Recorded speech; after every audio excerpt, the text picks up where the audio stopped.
Astapor has the class to match it and maybe the speed as well. The times that Stormboy has been posting in his trials but on race day are pretty good. Astapor might have sectional slightly below that of the short-priced favourite. The fascination really comes for me with Customise. We'll touch on him in just a moment, but a hot horse, Don? Wouldn't be too worried by the drift here on the favourite, Stormboy. $1.30 out to $1.55. Biggest bet I've seen for the day just rolled in. $24,000 written at $1.55 on the favourite, Stormboy, the hot horse. It's short, isn't it? It is short. When you look at these as types behind the gates, I'm always fascinated to see how they handle these sorts of situations. That's Customised. We're seeing on screen he's getting a little bit warm, but Queensland has got those warmer climates, so you expect to see these colts get a little bit hot under the collar but still relaxed, and that's exactly how he presents. And then you see Stormboy, who looks as though he hasn't turned a hair. I saw him walking around the yard with the stallion chain on just to try and keep him switched off, and he seemed to keep his manners in check, but he's such a big brute of a horse. He's got so much power and strength.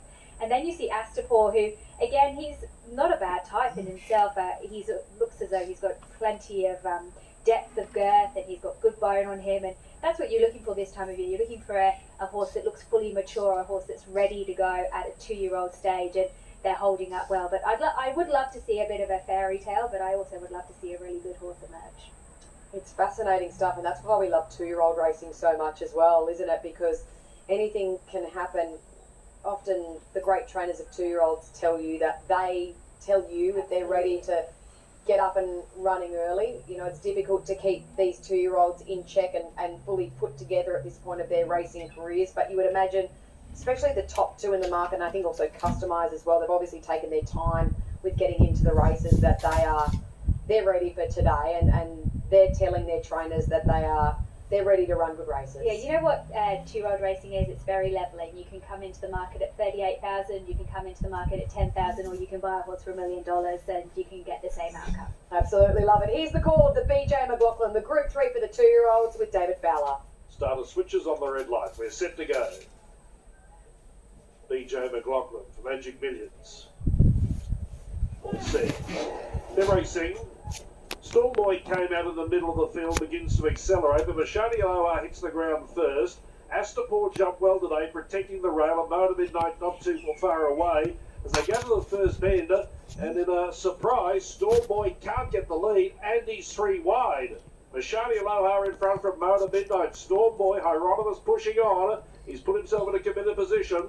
Astapor, meanwhile, all dressed up, getting a good run forth the rail, and Customise and Poster Girl, the last pair. They race in pairs, 5 lengths top end to tail. They're at the halfway mark. Mashani Aloha leads. Stormboy has to sit outside as they approach the turn. Astapor in third, stalking Stormboy now as he navigates away from the rail. He's following the favourite into the race. Motor Midnight drop back. Customised to the outside, then Poster Girl. Boy Homeward bound, 300 left to run. How much gas to take with Stormboy? Currently he's a clear leader. Astapor can't go on. Poster Girl rallying with Customised. They're in into the margin. Stormboy, 100 left to run, is in front. Poster Girl and Customised try hard. Stormboy too good. Waterhouse and Bob, they've got a great grip on the millions. And Stormboy went to the line and won the McLaughlin. Beat Poster Girl and Customised. Astapor had his chance. And longer margins for Shadi Aloha and Mode at Midnight last.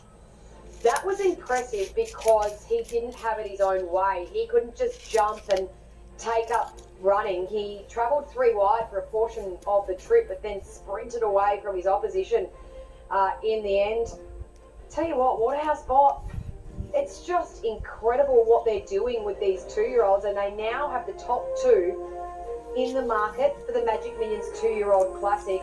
Wonder what punters will do. We might get a market with Don in a short while as to Straight Charge, and who also won today at Randwick, and Stormboy. They are both well in it, up to their ears. They've also got the favourite for the Golden Slipper as well in Shangri-La Express. So they have got an absolute army. And this guy, he had to do it. I thought it was, initially I was thinking, oh, maybe it's not very impressive. But then on reflection, as you mentioned, he sat a bit wide. He didn't get his own way. He's just very professional. He just knew exactly what he was there to do. He looks super genuine as well. The way he found the line, he's got lots of power. I'd love to find out how much improvement he potentially has, but he looks absolutely on song for 3 weeks' time as he heads into the Magic Millions. Maybe they might give him a another run. I'm not entirely sure, but I would suspect that 3 weeks they will head straight to the million, and he's going to be right in the finish in a race like that. So Poster Girl ran on really well for Robbie Dolan and Chris Munson.